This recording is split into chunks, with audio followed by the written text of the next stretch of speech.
washing my face will be out late after the show. Whew, what a hot afternoon.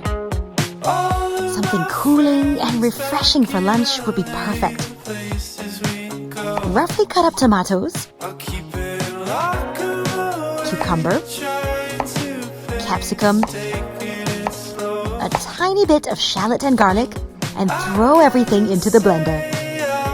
Add lemon juice, olive oil, salt, and ice cubes. Blend until fine. Pour into bowl and top with cubed vegetables and basil leaves. Drizzle with olive oil and garnish with sunflower seeds. Finally, serve with toasted crusty bread. All that healthy deliciousness in a bowl. Panasonic.